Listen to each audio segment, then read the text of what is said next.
Parata. Mr. Speaker, yes. Question number 7, Dr. Russell Norman. Thank you, Mr. Speaker. My question is to the Minister responsible for the GCSB and asks, what were the dates of the 3 cases that the Government Communications Security Bureau audit highlighted because they could not assure him that the legal position is totally clear, as referred to in his statement of October 3? The Right Honourable Prime Minister. Mr. Speaker, I do not believe it's in the public interest to release the dates of these cases, which have been referred to the Inspector General of Intelligence and Security for review. It's not yet clear whether there is an issue of illegality with the cases, and I encourage the members not to jump to conclusions till the status of the cases is clear. Dr. Russell Norman. Thank you, Mr. Speaker. Why is it that when illegal spying of Kim.com came to light, the Minister stated that Sir Jerry Mataparai was not in charge of the GCSB while it went on, yet now, by not naming the dates, he is refusing to identify who was in charge of the GCSB?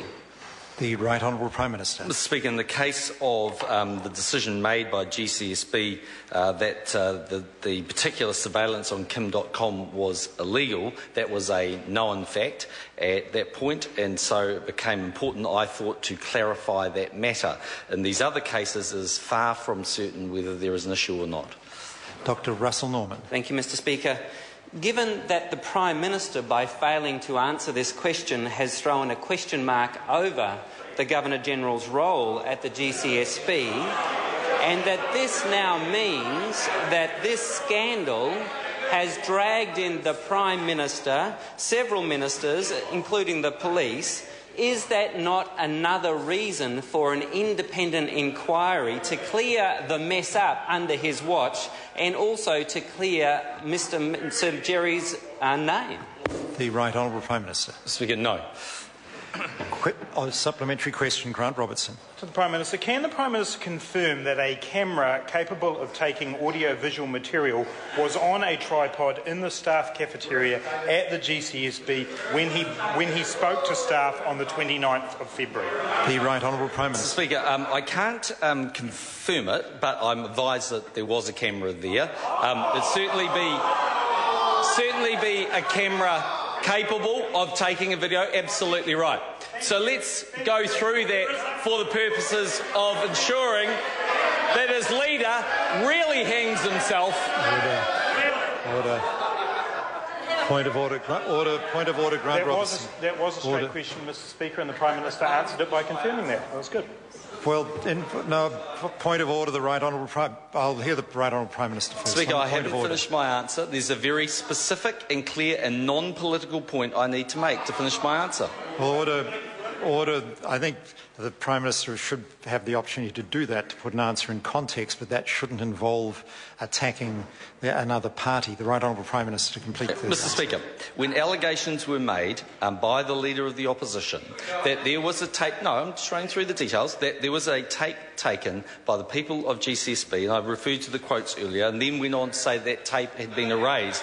I took those allegations very seriously. I went to the head of GCSB. He firstly went through the use of the tape. It was used on February the 21st and then not used again till April. The GCSB then went to every camera operator that they have, including some that are currently posted overseas, and confirmed that they did not take any audio, visual or video of me. Thirdly, we went through... Point of order, Grant Robertson. Mr. Speaker, order. This is a point of order. Mr. Speaker, I asked a specific question to confirm a specific fact. The Prime Minister has done that. He has now gone well beyond that answer. Order. I think in order. I'm on my feet. I think in fairness, I accept absolutely it was a very specific question, but were the Prime Minister to answer it just like, for example, I understand yes, he could be creating the impression that a live camera was operating at the time. I don't think it's unreasonable for the Minister, in this case the Prime Minister, answering a question, to have the chance to in answering the question, give further information as to whether or not there was any chance that the camera was actually operational at the time.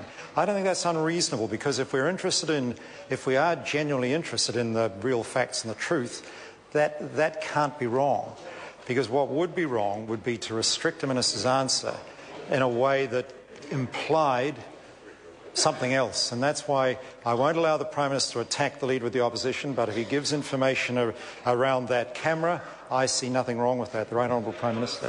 So, just to recap, a situation was taken where we looked at the logs of when the camera was used. We then looked at the situation about speaking to every one of the camera operators to ask them if they ever used the camera. They did not. The head of the GCSB then went on to look at all of the logs about whether there was any deletion of any audio material. There was not. To satisfy himself, and let's understand this, this is a spy agency. We don't delete things, we archive them. And they went right back to the ultimate source document and asked themselves that question: has there ever been a deletion? And the answer was no. There was no tape taken by GCSB, and the Leader of the Opposition has besmirched... Order. No, I think it was perfectly... Order. It was perfectly reasonable for the Minister to be able to put that answer, the Prime Minister to put that answer in context, but he shouldn't go on now to criticising the Leader of the Opposition. Question.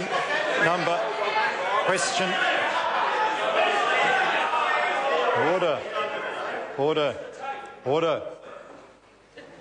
We come now because the Right Honourable Winston Peters is not here for question number 8. Question number 9, the Honourable Leanne Dalzell. Minister of Civil Defence, and asks, why did he